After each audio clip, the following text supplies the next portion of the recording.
más allá de las ciencias humanas que asumen que muere lo vivo. Diría yo que todo muere porque todo tiene este grado de finitud, ¿no? Este grado de cancelación, de ya sea la vida o de la existencia por el acaecer temporal. Todo, todo tiene su fin, todo llega a su finitud. Pero bueno, desde esa perspectiva, asumir entonces que no solo yo, no solo el ser humano muere, sino todo muere, nos llevaría a pensar entonces el por qué tener o por qué plantearnos como un temor, una horror, inclusive a veces un dolor frente a la muerte, ¿no? Y en el ser humano, algunos antropólogos, bueno, muchas escuelas antropológicas asumen que la muerte es decisiva, este fenómeno de no solo, les repito, el humano, sino de toda la existencia, que la muerte es decisiva. Déjenme apagar esto porque... maldita sea. Perdón, es que esas cuestiones de la tecnología que interrumpen siempre, ¿no?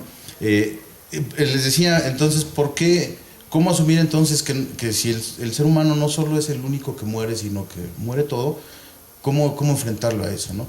Y yo he reflexionado en torno, de hecho, eso es un proyecto que estoy generando para un proyecto de investigación aquí en la universidad.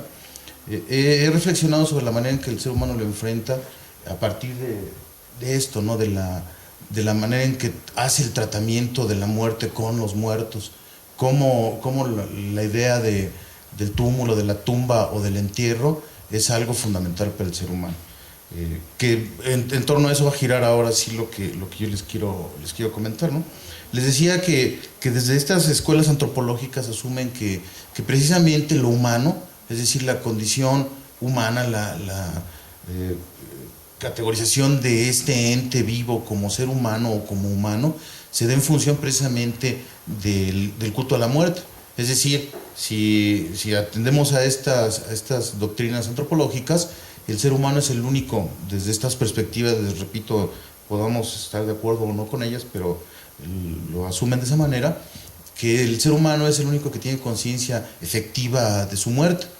En algunas formas pues de esas investigaciones, es de los pocos animales o de los pocos seres vivos, y no el único, porque ahora se ha visto que otros animales hacen lo mismo, que hace entierros o que tiene un tratamiento a los muertos, es decir, aquello que le muestra ese grado de finitud en la posibilidad de su propia existencia. ¿Por qué eso, no? ¿Por qué la manera de enfrentar el ser humano a la muerte tiene que ver con el tratamiento que se le da al muerto, al cadáver, por decirlo más descarnadamente, ¿no? Edgar Morin, este filósofo francés y estudioso de muchas cosas, hace un análisis que me parece interesante compartirlo con ustedes en torno a este tipo de situaciones, ¿no?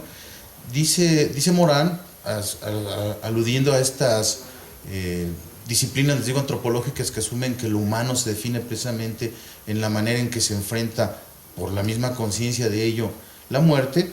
Dice que esa conciencia de la muerte en el ser humano lo lleva a manifestarse a sí mismo un horror ontológico, un horror muy interiorizado a la finitud, es decir, a la cancelación, a la nulificación, a la nada, diríamos nosotros desde los términos de la filosofía, ¿no? Hay un terror a la muerte precisamente porque la muerte implica eso, ¿no? Implica la finitud, implica el cese, implica la nulificación de lo que es, implica el tránsito del ser al no ser. El ser humano, por su propia conciencia, es algo que le aterra, ¿no? Le aterra el vértigo de la ausencia absoluta, de la negación total de la existencia. Nosotros nos definimos como lo que somos solo en función de nuestra situación existenciaria, y esa situación existenciaria siempre está en relación porque puedo estar en y en el mundo. Y la muerte, como este principio ontológico, es la cancelación de eso. Me muero yo y se acaba el mundo, no hay más, dirá Heidegger ahí en su texto de Ser y Tiempo. Pero Edgar Morin extiende más esto y dice que si reflexionamos un poco en la manera en que efectivamente se entiende, se vivencia como un acto vital del ser humano, este horror al vacío, a la nada, a la cancelación que implica la idea de la muerte, dice que este análisis, esta reflexión de eso nos lleva a un punto mucho más cercano a nosotros, ¿no? Tenemos ese horror ontológico fundamental en nosotros mismos, pero ese horror se traduce en algo más al interior de cada uno de nosotros. En realidad, cuando decimos que tememos a la muerte, le tememos más que a la muerte en sí, porque aquí habría que retomar, por ejemplo, el cuestionamiento del profesor Darío, si efectivamente la muerte como tal existe, porque en realidad, si reflexionamos un poco, a lo que le tememos y a lo que nos da ese horror terrible, no es a la muerte en sí misma, sino es mi propia muerte.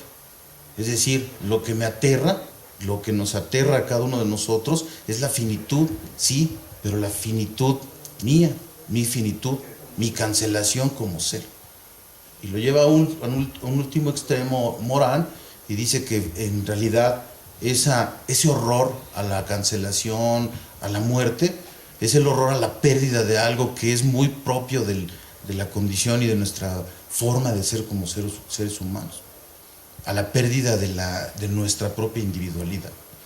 Me muero yo, ¿y qué se muere? Pues se muere eso, desaparece, se cancela eso precisamente que es el yo, ese sujeto que está aquí, que piensa, que siente, que ve, etcétera, etcétera, ¿no? Nadie vive, es decir, nadie piensa, nadie siente, nadie hace las cosas que hace ese ente, que yo vivo como yo.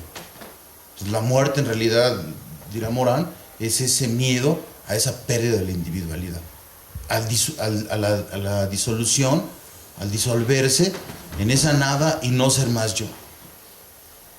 Esto desde el punto de vista de Morin y en la antropología, de acuerdo con él, ha llevado precisamente al ser humano a ver en la muerte, porque nuestra propia muerte, pues si somos un poco, les decía, reflexivos en esto, nuestra propia muerte no la podemos vivenciar nosotros, vivenciamos la muerte de los otros. Y como decía la profesora Erika, la muerte de los otros es nuestra única experiencia que podemos tener de la muerte y cómo tratamos a esa muerte de los otros. ¿Sí? Lo primero a lo que nos enfrentamos, y en el sentido del humano, es a que la muerte del otro nos deja un residuo, nos deja ahí algo, el cadáver, nos deja los restos mortales. ¿Pero qué son esos restos mortales? ¿Qué es eso? ¿Sí? Lo primero que llamamos nosotros es que, bueno, no solo el ser humano, sino los otros seres vivos, plantas, animales, cuando mueren en esos procesos que nos explicaba el profesor Darío de toda la cuestión de las células y todo este rollo que nos decía, pues mueren y dejan ahí esos restos mortuorios y tienen, después de ese instante, de ese breve instante que es la muerte, dejan algo que todavía en el tiempo y en la existencia sigue permaneciendo de cierta manera. Y el cadáver permanece, pero permanece de una manera distinta, porque el cadáver, si lo vemos así de una manera descarnada, les decía, directa, ya no lo asumimos con todas las condiciones que tiene aquel que yo decía que era aquel. Lo vemos en un estado distinto, empieza a descomponerse, se vuelve carroña, se empieza a volver carroña, empieza los rasgos físicos, y no digamos los otros rasgos anímicos de aquel, tienen un proceso de descomposición terrible. ¿Sí? A nadie le gustaría ver el cadáver de un ser querido en estado de putrefacción. Bueno, a algunos sí, ¿no? A algunos sí nos gustaría, ¿no? Pero bueno, no nos gustaría eso, ¿no? De hecho, tan no nos gustaría eso, que precisamente ese no gustarnos, ese alejar, esa visión de lo que acontece después del instante de la muerte, genera precisamente el culto, o todos los cultos a los muertos en todas las culturas. ¿Sí? La manera en que se tratan los cadáveres. ¿Sí?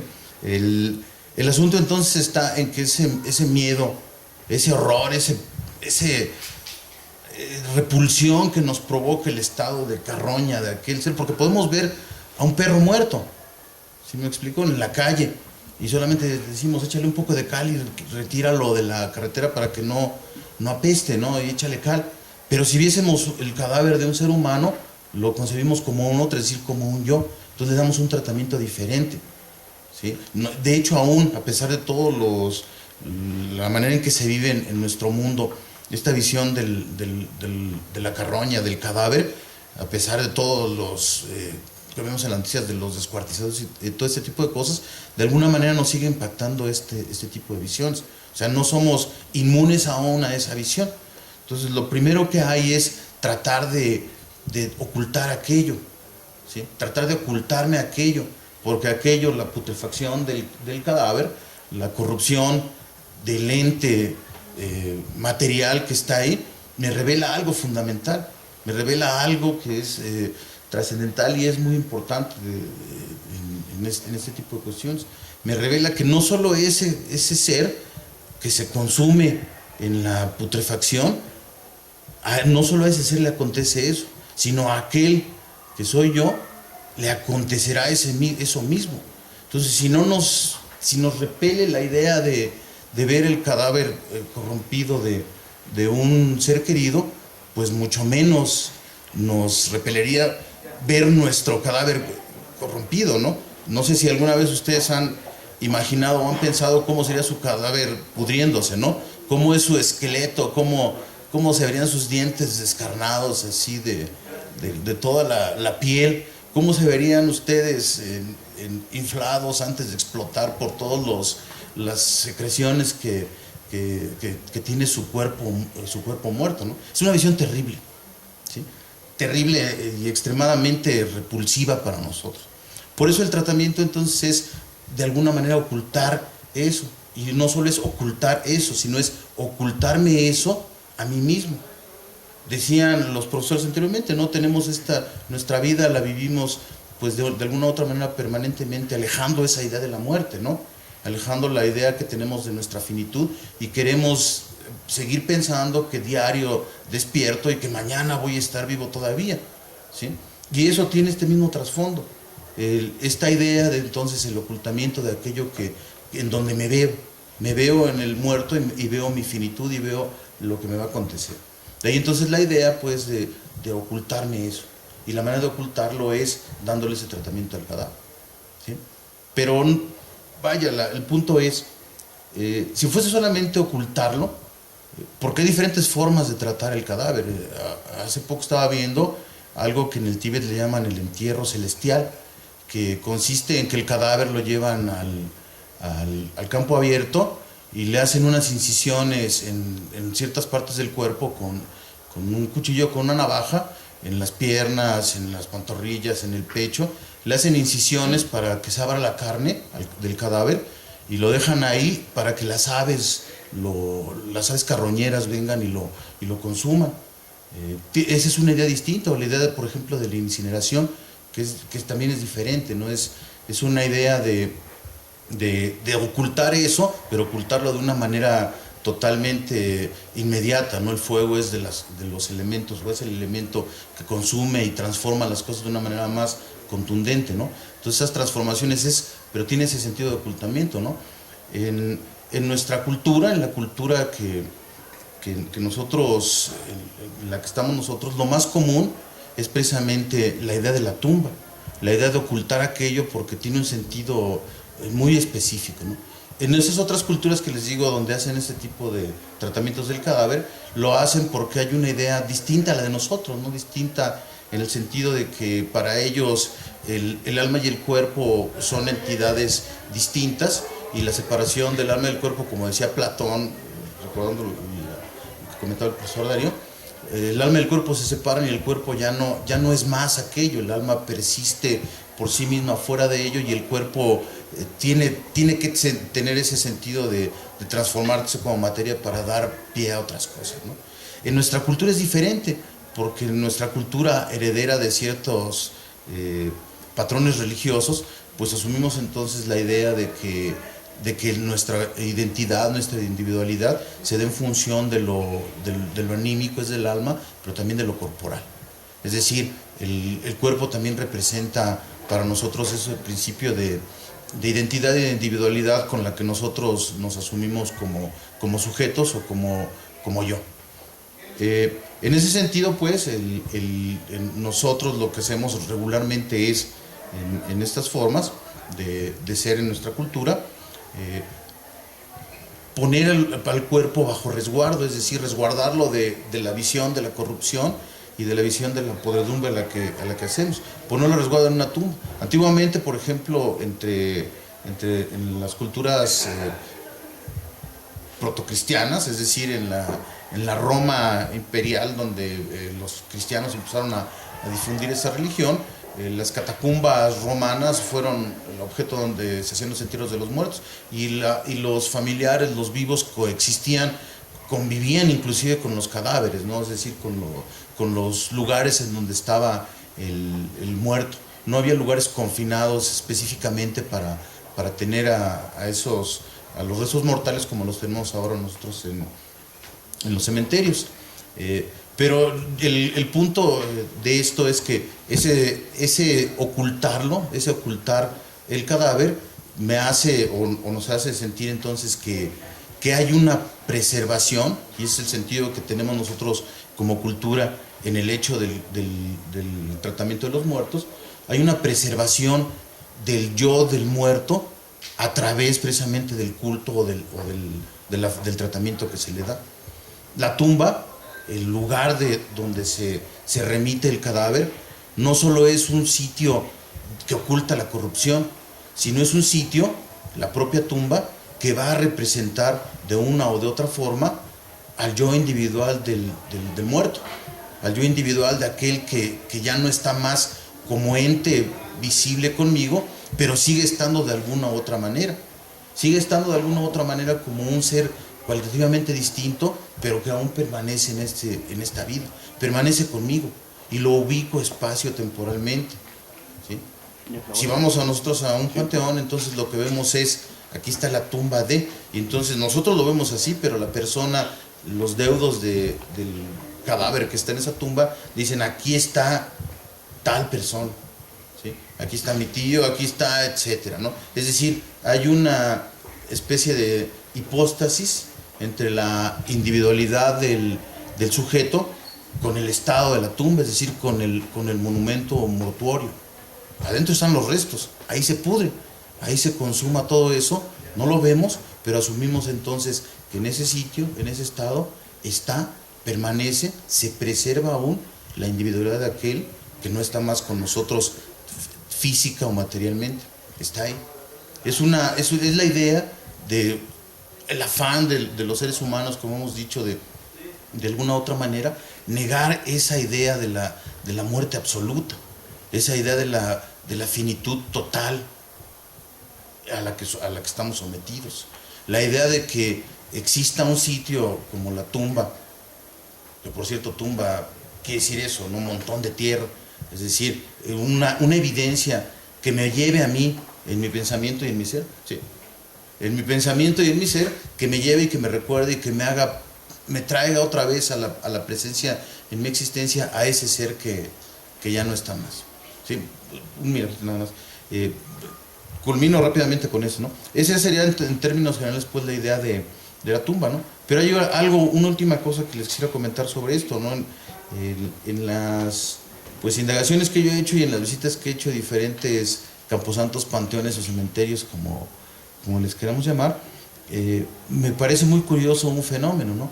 Hay tumbas muy bien cuidadas, ¿sí? Es decir, que nos revelan y nos reflejan el cuidado que se le sigue manteniendo a esa idea, a ese ser que de alguna u otra manera sigue existiendo, no solo para mí cuando veo la tumba, sino para los deudos que siguen quedando esa tumba. Pero hay muchas tumbas así, tumbas vacías, tumbas abandonadas, en donde aunque esté escrito el nombre del difunto en la lápida, ya no es más, ya no está el cuidado, ¿sí? Para que podamos seguir vivos después de la muerte, por lo menos en ese estado de la tumba, se requiere del cuidado de los vivos. Heidegger decía, para culminar con esto, la muerte del hombre es una muerte parcial. La verdadera muerte viene cuando morirá aquel que sea el último que se acuerde de nosotros, el último que nos tenga en su mente muere, y ahí morimos aquellos que estábamos en la mente, los recordados. Muerte ontológica, diríamos nosotros, ¿no? La cancelación absoluta del ser en función de cómo los vivos, o sea, nosotros, tratamos de preservar al ser en nuestra propia vida, a través de este tipo de evidencias, de monumentos, de recuerdos. Gracias, porque si no... ¿Hay preguntas?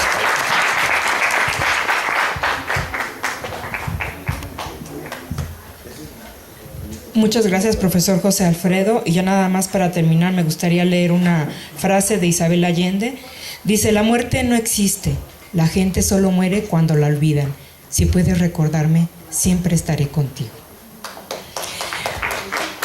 Bueno, pues agradecemos a los tres ponentes, y para esto vamos a obsequiarles la revista y una para el profesor Darío, ¿sí? El profesor Darío y Erika, y también su constancia de participación. Muchísimas gracias a los tres. Demos un fuerte abrazo y aplauso.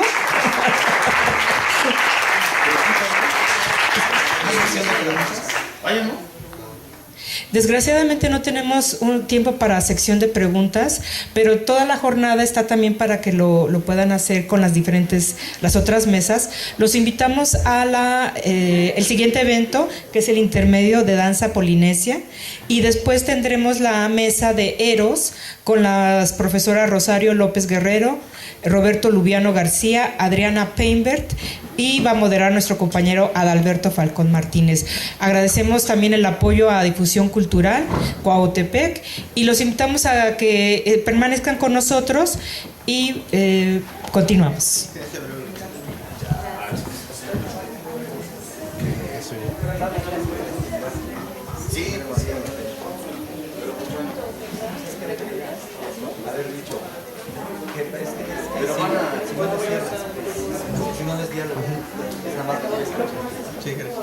No, digo, no, vamos reflexionando.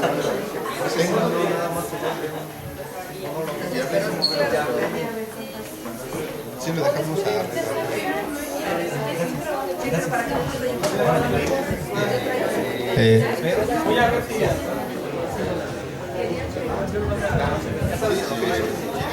Bueno, nos comentan que quieren 5 minutos de preguntas. Entonces, para que no se vayan a retirar los que tenían su pregunta, y por favor, que se acerquen aquí a hacerla con los profesores, que obviamente son los que pueden responder a ellas.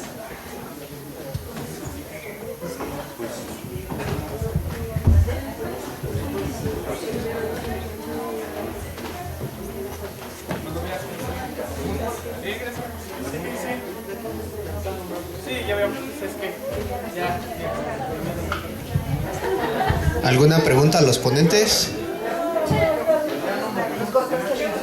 Bueno. Antes hay que mover esto. Los invitamos a quedarse. A continuación, danza polinesia por la compañera Leslie Espinosa y Enedelsi.